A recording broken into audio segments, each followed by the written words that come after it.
तर दुसरीकडे आरोपी दीपक काटेला सोलापूर पोलीस अधीक्षकांसमोर हजर केले जाणार असल्याची माहिती सूत्रांनी दिली आहे। संभाजी ब्रिगेडचे प्रदेशाध्यक्ष प्रवीण गायकवाड यांच्यावर हल्ला केल्याच्या प्रकरणी आता त्याला कोर्टात हजर केलं जाणार आहे। दीपक काटेवर लावलेली कलम जामीन पात्र असल्याची माहितीही सूत्रांनी दिली आहे। तर काटेला न्यायालयामध्ये हजर न करता पोलीस अधीक्षकांसमोर हजर केलं जाणार असल्याचंही सूत्रांकडून कळत आहे।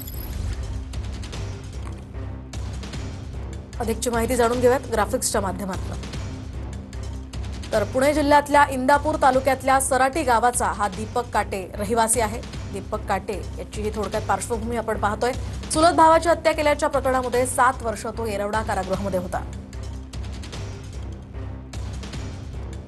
तर शेताच्या बांधाच्या वादावरून सख्या चुलत भावाची त्यानं हत्या केली होती। कारागृहातनं बाहेर आल्यानंतर सध्या इंदापूर शहरात भाड्याच्या खोलीत तो राहतो। पिस्तूल आणि काडतुसं बाळगल्याप्रकरणी पुणे विमानतळावर त्याला अटकही झाली होती। हैदराबादला जात असताना काटेच्या बॅगमध्ये पिस्तूल आणि 28 जिवंत काडतुसं सापडली होती। दीपक काटे हा भाजपचा कार्यकर्ता आहे। स्वतःच्या फेसबुक पेजवर त्यानं भाजपचा पदाधिकारी असल्याचंही लिहिलंय। दरम्यान 2022 मध्ये दीपक काटेनं भाजपात प्रवेश केला होता।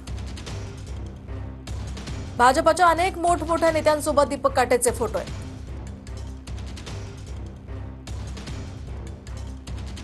तर अनेक आंदोलनामध्ये सुद्धा भाजप नेत्यांसोबत दीपक काटे सहभागी झालेला पाहायला मिळाला। 2023 मध्ये भाजप नेत्यांच्या उपस्थितीमध्ये इंदापुरात एकाच दिवशी 52 शाखांचं उद्घाटन करण्यात आलेलं होतं आणि त्यावेळी संभाजी भिडेंसोबतचे त्याचे फोटो सोशल मीडियावर व्हायरलही झाले। आमचा वगैरे फार संबंध नसतो। भारतीय जनता पार्टीचा कार्यकर्ता आहे। बुके द्यायला आला तर फोटो काढले।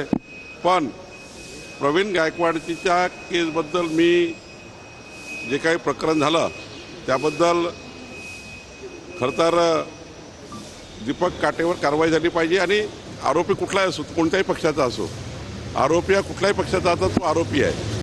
प्रवीण गायकवाड यांच्या हल्ल्याचा भारतीय जनता पार्टीचा काही संबंध नाही आणि आम्हाला अशा खालच्या लेवलच्या कृत्य करणे हे भाजपच्या रक्तात नाही।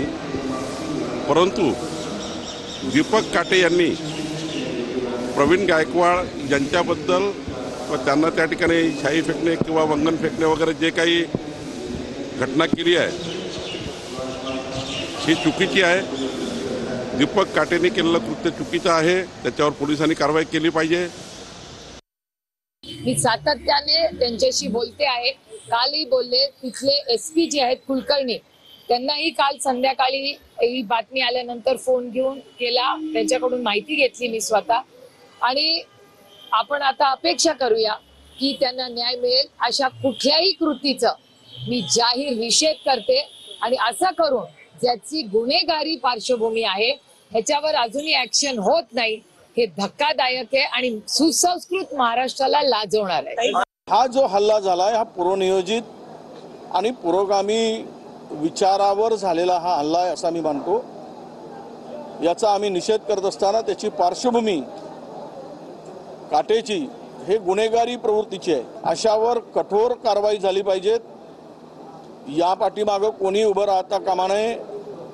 तो कुठल्या विचाराचा आहे किंवा कुठल्या पक्षाचा आहे, कुणाच्या जवळचा आहे याची अजिबात कोणीही त्याला पाठीशी घालण्याची हिंमत करू नये।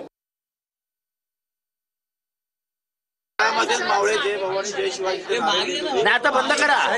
जय शिवाजीचा नारा बंद करा। जय छत्रपती छत्रपती श्रीमंत शिवाजी महाराज असं म्हणतात।